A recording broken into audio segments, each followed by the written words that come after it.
The beauty of having a podcast is that you can take that one piece of content and you can break it down into the written format. So we can create a blog post from that episode, insert the embeddable player in the blog so the reader doesn't have to go anywhere. Most hosts never achieve the results they hoped for. They're falling short on listenership and monetization, meaning their message isn't being heard and their show ends up costing them money. This podcast was created to help you grow your listenership and make money while you're at it. Get ready to take notes. Here's your host, Adam Adams. Hey, podcaster. It's your podcast coach, Adam Adams. And today I'm joined with Karen Roberts from across the pond. And I hope you'll enjoy her accent as much as I am. We're going to be talking a little bit about your podcast and launching a podcast and starting a podcast and making sure you're doing it right, because sometimes we do it wrong. And I personally started my first podcast wrong. It took me a long time to work through that. Karen additionally felt like she had some things coming at her, and she's learned the hard way and she wants to share it with you. And so we're going to be talking with Karen, who hosts a podcast called Podcast Profits Unleashed. So Podcast Profits, how are you able to make money through your podcast? That's her show. And we've got a link to it down in the show notes. Without further ado, we're going to bring Karen on, and I want to just hear her journey of where did it go wrong first. All right, Karen, where did it go wrong first? Well, there was a few, I think, that went wrong. I came into this completely, I would say, naive, maybe. I had put on an online summit at the beginning of lockdown, and I was approached and offered a radio show, and I just said yes. I didn't know what I was going to do with it or why. I just went with it because I had really, really enjoyed running the summit. And I didn't even have really a business behind it, didn't know what I was going to sell on the back of it. I just figured I would keep going and figure it out as I went, because this is something that I truly believe that 80% of it is committing to showing up.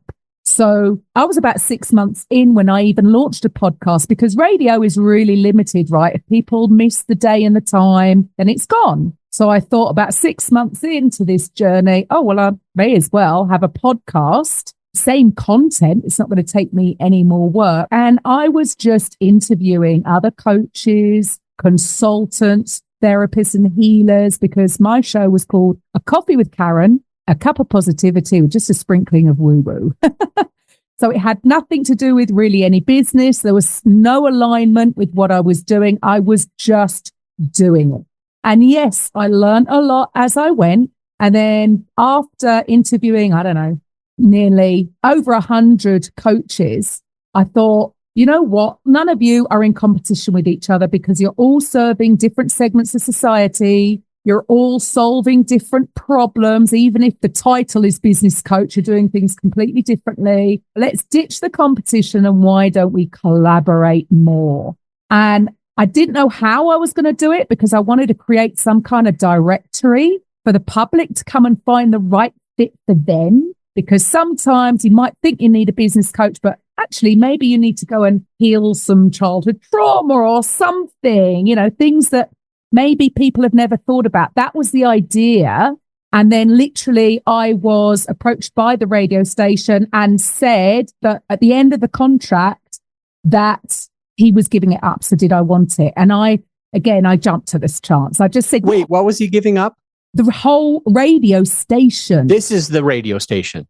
Okay. Yeah. So I thought this was a second yes that you said for a second there. This was a second yes to, I'm actually going to take over the whole station, not just have my show. Got it. Because I thought, wow, I've got a platform now, other coaches to get their mess. It's not just me interviewing for my show. Now I can give them the opportunity to have their own show, right? But it was very naive of me, Adam, because they didn't have a strategy. I was already in the habit of doing my show, because starting with radio, I think what it gave me was it gave me accountability, because I had to supply a show, a 60-minute show every single week to the radio station. So by the time I launched my podcast, I was in the habit because so many podcasters, they face burnout, right? It's a lot to think about having a podcast. So I think maybe I got complacent and forgot what it felt like in the beginning because I wasn't giving them a strategy. I just said, here's a platform, start your show. And as we know, 90%, I mean, the stats are horrendous, right? 90% of podcasters don't make it past 3 episodes. And then 90% of that, the 10% that got past 3 episodes, don't even make it past 20. And I was having maybe not quite those stats, but I was facing that with my network. I was failing because they were dropping out and it was coming up for renewal. They weren't renewing. And I was like, oh my goodness, I'm not going to have a business. Something has got to be done. And so this is why we do what we do now. It's not just about providing a platform, but giving people a little bit more help, because as we know, there's a lot more that goes into starting a podcast than simply speaking into a mic. There's a lot to digest. Karen, thank you for sharing all that. And I've got a bunch of notes that I want to ask you about. So let me start here. First and foremost, that first yes to the radio show. Later on, there was a radio station, but that first yes to the radio show, a lot of people talk about, and there's books out there. There's books about that we should say yes more. And there are books that say that we should say no more. And it feels like you have learned to be more on the side of saying no more often. And I'm curious what the listener should get from that. If our listener is a podcast host or about to start their first podcast and they're hearing that you said yes and you just went with it, didn't have a business, you didn't have anything to sell, you were just doing it, what should they think? Should they think, I should also say yes, or I should not say yes like she did? What is the thought process here that is a good takeaway? It's a difficult one, that one, because obviously hindsight's a wonderful thing, right? So now I can look back and there's 2 ways to look at it, I suppose. One is I'm so grateful that I just said yes. I don't want to even listen back to my early podcasts. Right? I'd probably cringe. But you have to start somewhere and you don't have to get it right from the get-go. So I'm truly grateful that I did say yes and that I did start, because yes, by the time I had everything together, to be able to say to people, well, you know, I'm 200 episodes in, goes a long way with the know, like, and trust, because they know I'm committed. Going back to what I said right at the beginning, you know, I do believe 80% of it is making a commitment to just show up, because you can tweak as you go. And see, the second point would be, yes, I'd love to say to people now, have a strategy in place, be prepped in advance, because it's just going to be a lot easier.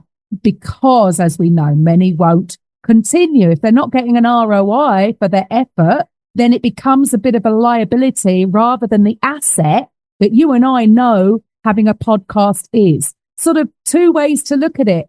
I would say just go for it.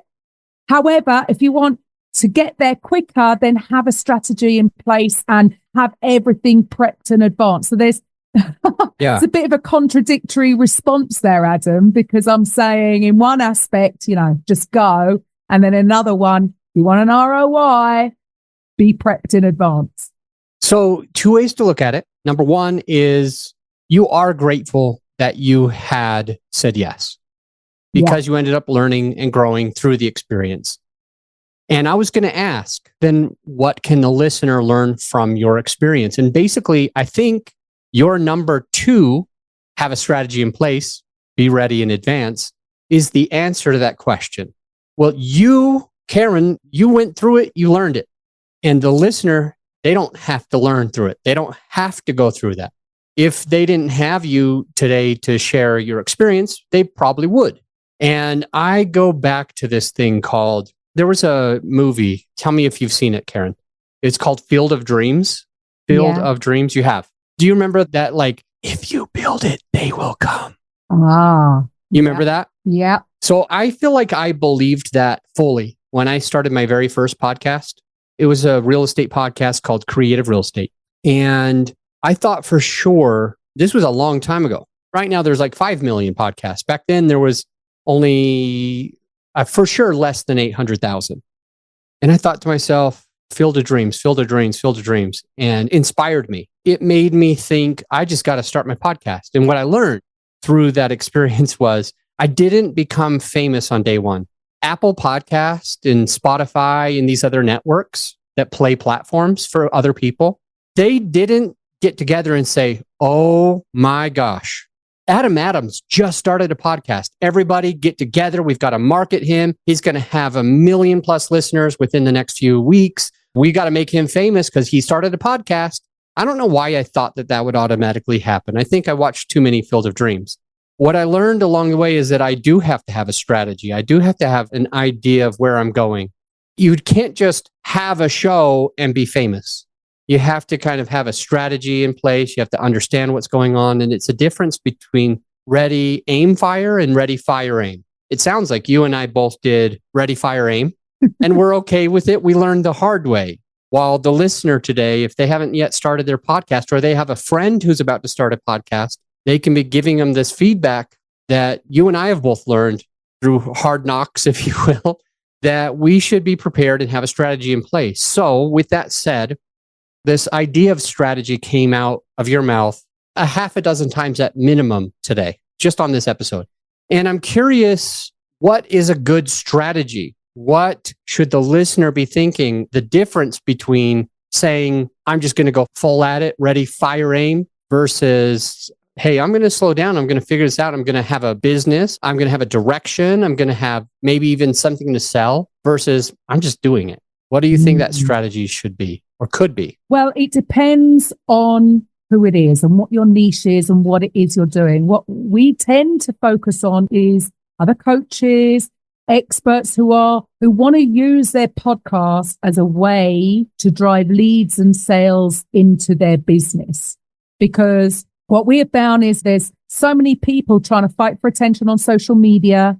And the difference between social media and a podcast, or this is a personal opinion, right? This is what I see it as. On social media, people are just scrolling. Yeah, we're so busy. We're so distracted. We're not really paying that much attention. So they might be getting attention. And okay, that's a good thing.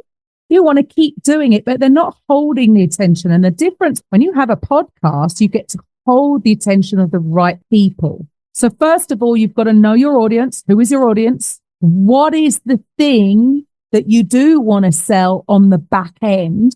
What is the transformation that you offer people? Not the thing, because nobody cares about the thing. All they care about, because I suppose what I'm trying to say is you've got to put yourself in the position of the listener. What's in it for the listener? So if you can somehow explain the transformation that your thing offers them, then you can use your podcast as a way to gently move them through from a listener into a lead, into your world to eventually sell something. It's a softly approach as opposed to a hard sales. And I think the beauty is that you get to show up as you in this day and age. And look, I'll be honest, we use AI, right, for trying to speed up some of the jobs that we need to do on the back end. So I'm not dissing AI, but my point for this is anybody can create a social media post.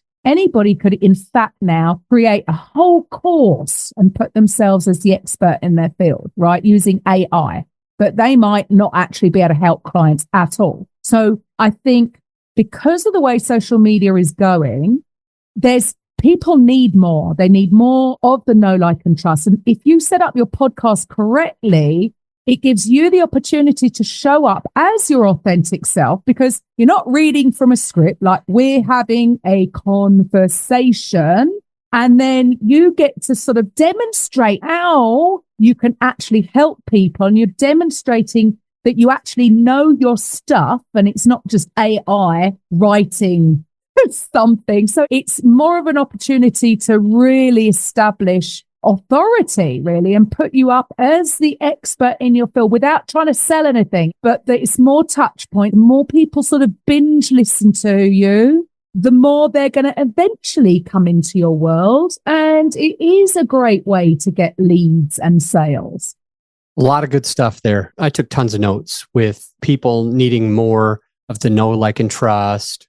You also get to show up as yourself. You were talking about how AI was a little bit different sometimes, but you get to be you. You get to have your personality. And one of my favorite parts was a difference between a podcast and social media.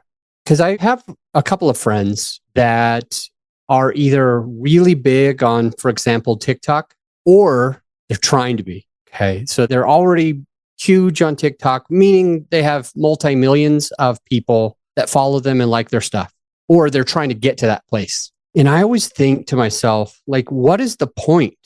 When I go to TikTok, I have never, ever thought that I couldn't even remember somebody on TikTok's name. I wouldn't think about hiring somebody on TikTok. It's not that there's anything necessarily wrong with TikTok. It's that there's a difference on how we approach the platform.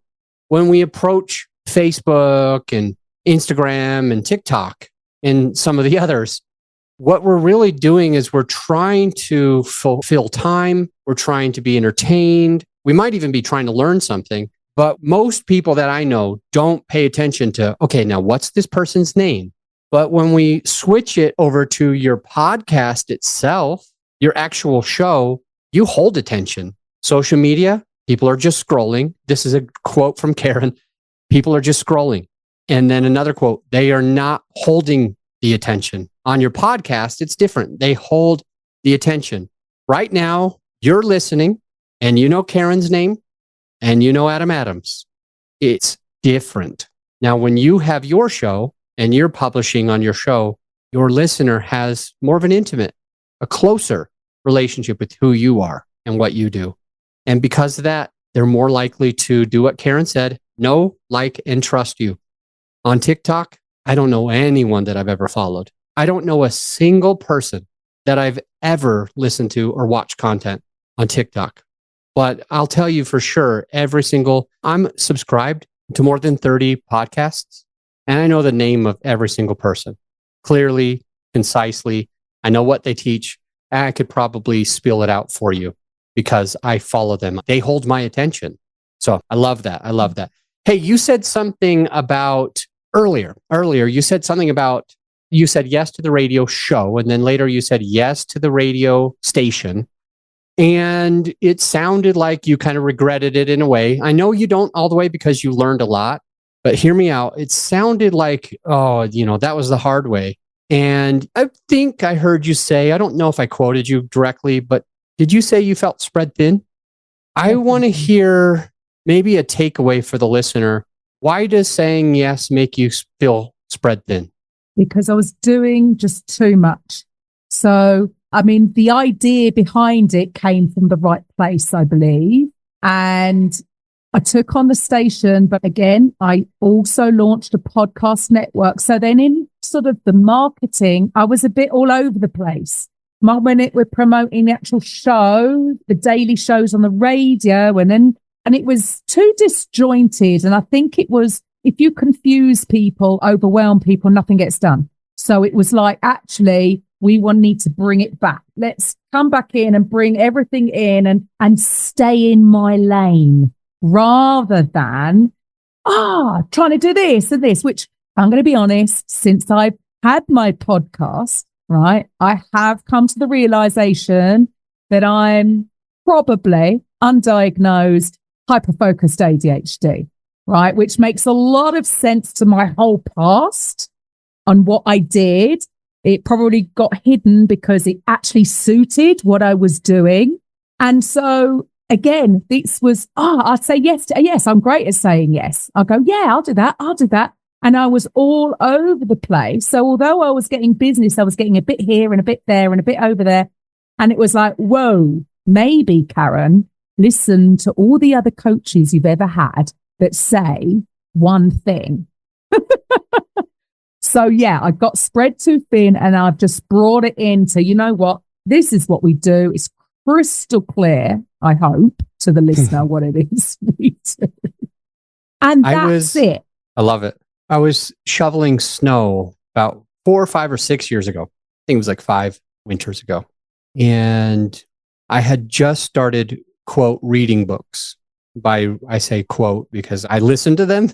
I don't actually read them. And I'm listening to The One Thing by Gary Keller. And the snow was bad that day, so I had a lot to do. So I almost finished the entire book in one session. We had about 3 feet of snow. And when you live in the mountains, your driveway is, 17 times larger than a regular driveway. So I had my workout cut out for me. And there was an aha moment between some of the things that he shared, like switch tasking versus multitasking versus balance versus like work-life balance versus like going all in with your kids when you're with your kids, going all in with your partner, going all in with work when you're with work versus trying to like do a little bit always here and there. And he talked about how his thing necessary was to just focus on one thing. And I love that you said that a difference between saying yes to all of these things because we think we can do it. And I'm with you. I might be diagnosed with the same thing. Back then, when I was reading this book and shoveling snow at the same time, I don't remember how many businesses I had, but I had at least 6 active businesses with different business partners in each one. I had a real estate brokerage. I had a hard money lending company where we helped fix and flippers. I had a company that helped people get out of foreclosure with creative strategies for real estate. I had a multifamily investing thing. I was doing so many things. I'm not even going to touch on them. And I read this book with my ears and I kind of like dropped the shovel at halfway through and I took like a few minutes of a break just to think about it. And I'm like, yeah, okay, I'm going to get rid of this business. I'm going to get rid of this business. I'm going to sell my shares in that business. I'm going to stop doing this business because I've been losing money anyway. And within about 3 months, my income went from 40-ish thousand in a year to 400,000 in a year just by focusing on one thing instead of, I don't even remember, 6 or more things. So I absolutely resonate with you. I said yes too many times. And I do think that one thing is important. It sounds like you interviewed like over 100 coaches through your podcast and your interview. And a lot of them had that idea of focusing on one thing. Is that true? Well, I don't know is the honest answer to that. No, I think a lot of the ones I was interviewing, they were doing a variety of things, was from the conventional to the more woo-woo. But yeah, they had their program, but they were still struggling to get clients. And I was trying to offer, hey, have a podcast, but without a complete strategy. But one thing, and it's so interesting that we've both done the same thing, but how did you feel in the beginning like it was quite scary to drop everything and focus on the one thing? Yes. It was partly liberating, but mostly scary. For example, to put it in our heads, sometimes when we watched cartoons, we would see like you had the angel and the devil type of like person on your shoulders, on each shoulder. And they were like, one side was telling you this and the other side was doing this. It almost felt like that. It almost felt like the scariest thing ever.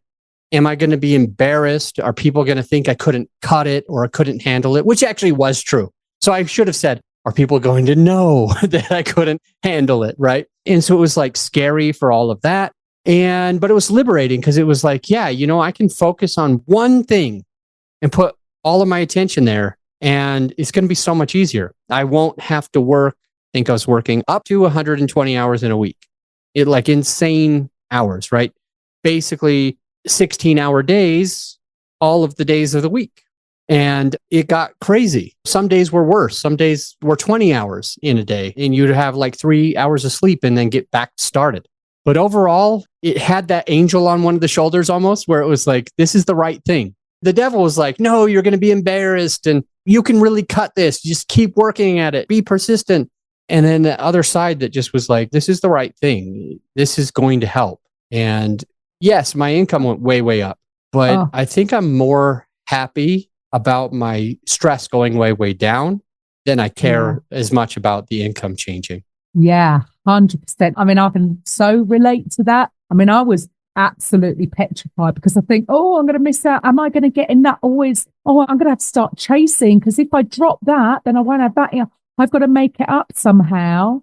And also that whole fear, which because up till when I sort of brought it all in, I was just the host, right? I was interviewing. So there was a lot of maybe imposter syndrome in my own head going on because then now I've started doing some solo episodes, trying to teach as well and put me up there. And again, it's down to that fear of judgment, fear of being ridiculed, all that side of it. And I really think that that's what holds people back before launching a podcast is those kind of fears. And if I could just say to people, and I know it's easier said than done because I still feel that. But if you can find a way to emotionally detach yourself from, you're not going to be judged. You're not going to be ridiculed because if people don't resonate with you, they're just simply not going to listen.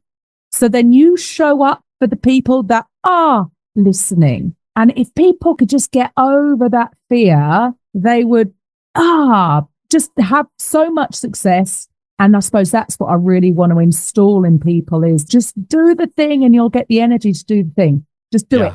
You see the best products ever on Amazon, the best products where you're confident nobody could give it anything but 5 stars. And they have, let's just say 40,000 reviews and a handful of them are 1 star. You just don't know why. 2, 3, 4 stars. And you just really don't know why. And then of course there's lots of 5 stars and they end up being 4 or 4.5 stars. And it's the best product ever. And it just goes to show when you get really in front of people, and if you have something different to say, something unique to say, something good to say, you are going to have some criticism. And you have to have some criticism. You have to know that you're not going to have 100% 5-star reviews. If you're a great product, you're going to get a couple that are not 5. And I think it's scary because we don't want to see that. I can tell you, I sold my podcast. We talked about it on this episode so far. We talked about the Creative Real Estate podcast. I sold that after it had reached the top 0.5% in the world. We had thousands of listeners. We were one of the top real estate podcasts in the world. And we had a shit ton of 5-star reviews. And I remember one of the reviews said, Adam isn't here to give the value about something. He's here for getting passive investors. I raised money. And they're like, basically saying he's doing it for the wrong reasons, which was absolutely not true. And I had at least 600 solid reviews to this one negative review that might have been 2-star. I don't remember. And it's interesting that I only remember that one. But that just goes to show like how we are as humans and how the listener is. And when our listener today has a podcast, maybe they already got it. Maybe they're about to start it. They just have to know that you're putting yourself out there. Not every single person is going to like you. And that's okay.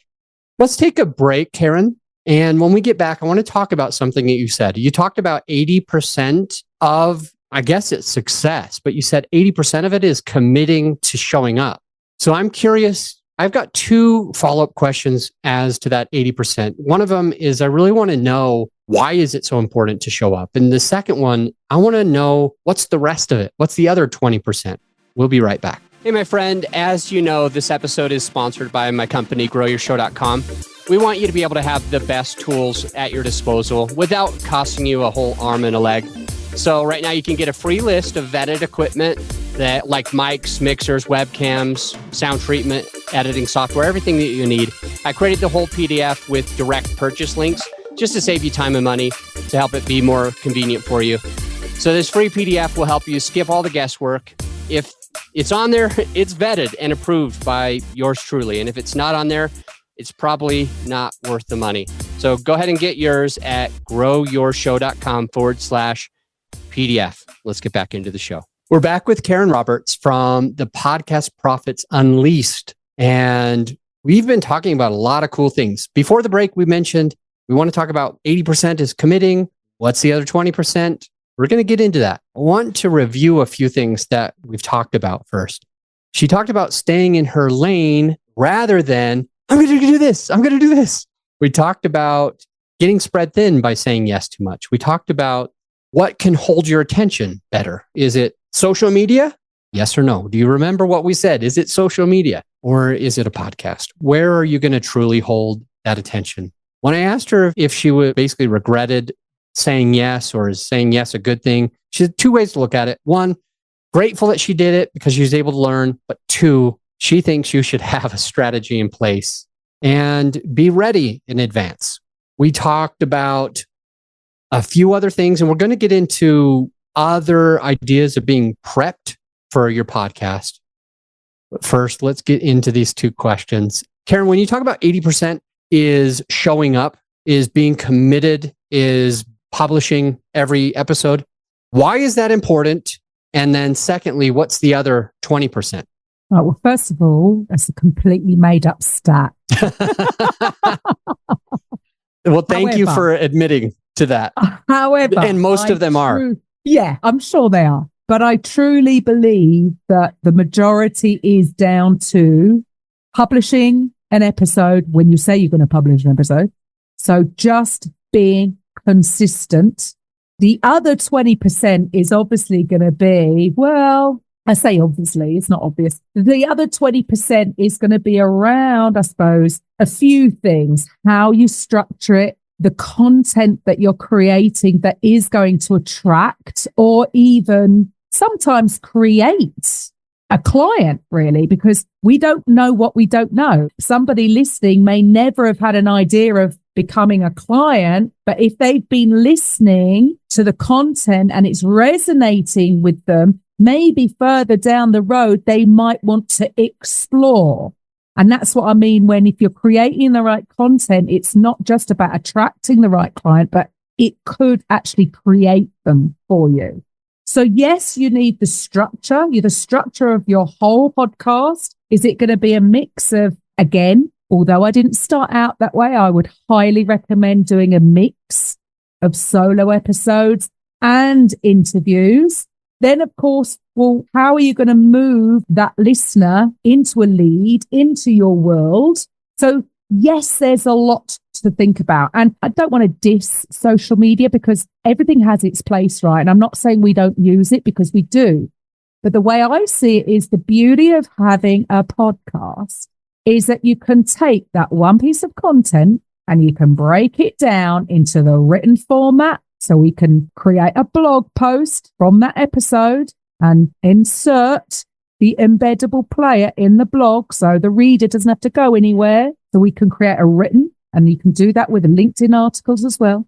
We can do the video because my podcast is only audio, but we can stream, even though we video it. So we can use the video on social media. We can use short form videos like snippets, 25-second snippets of the show and use that as reels and stories. So my point is your whole social media strategy can all be from that one piece of content. So the way I see it is when you set this up with the end in mind and you're prepped in advance, it will give you back your time because you don't have to think about, oh, what am I going to post today on social media? Is it a value post? Is it an educational one? Is it a curiosity one? Is it engage? Oh, man, it's exhausting. Whereas, no, you can just use one piece of weekly content, video, written, audio format, and use it for everything. So I suppose a combination of all of that. Okay, that's the 20%. All of that. All right, I love it. So here, let me go into this a little bit and let's have you go into this as well. So you're talking about the structure being important, the content being important, creating clients being important. You mentioned even having a mixture of solo episodes and interview episodes. And for me on this show, most of the time, I'm about 50-50. I do one solo, one interview. And there are seasons where I have to put lots of interviews out because I recorded a ton. And there are seasons where I had to put lots of solos out because I didn't have all the interviews ready to go. But I do try every other. And I'm loving what you've said so far. There's this quote that I have from you. The beauty of having a podcast is and you said a lot.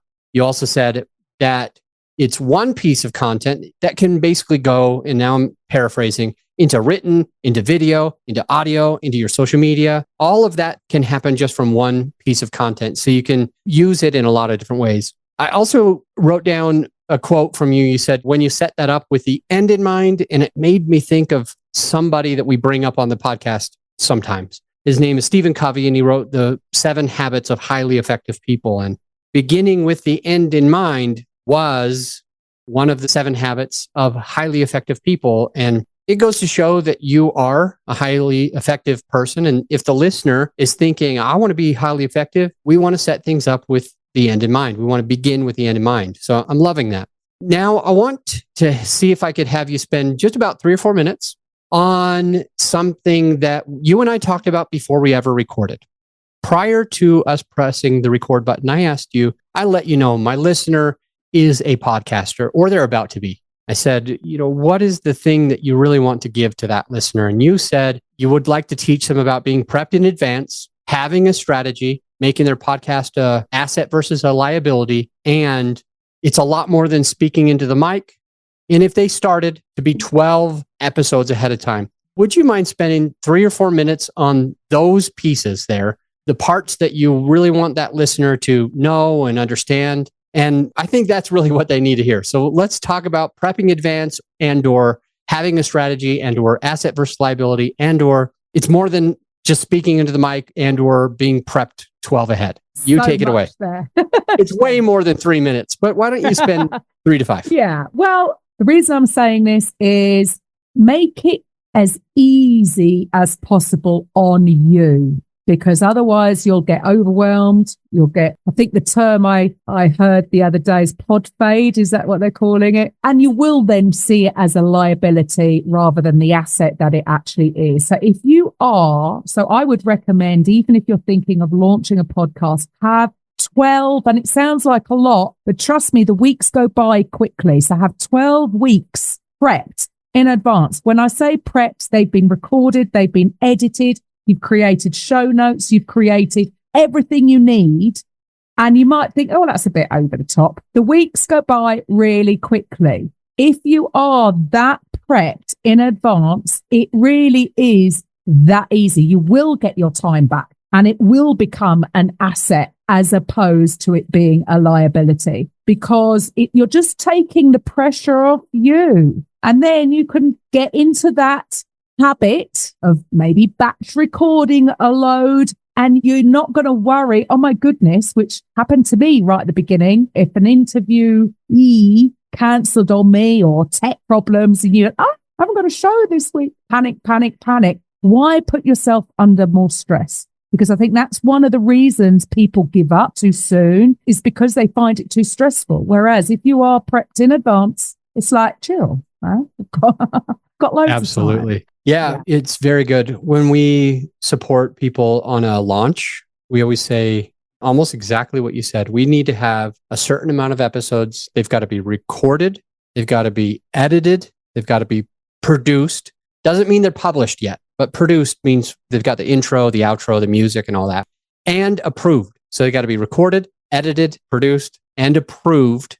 A whole month's worth of content before we ever press that button. And we've had a few clients, I wouldn't say a lot, but they've come to us and been like, they have literally said what you said. That feels like it's overkill. And we're like, you'd be surprised. If you don't get this whole month ready to go, then you run a risk of podfade. You run a risk of always feeling like you're behind the 8 ball versus ahead of the game. And if you're ever behind the 8 ball, your podcast is going to take another place, because it's going to take a little while to ramp up to where you're in front of the millions of people. It doesn't happen if you build it, they will come. It's not like that. So you want to be able to be pushing through it. And some people do it grudgingly. And I remember one experience, this is a true story, one experience where there was 2 women that were starting a podcast. They were both psychologists, doctorate in psychology. And somehow, without my approval, because they're psychologists, they're so smart, they can manipulate, right? I don't know how it happened, but they talked my right-hand person who has been managing my company for the last 6 years. They talked her into somehow publishing before they had a whole month's worth of recorded, edited, produced, and approved episodes.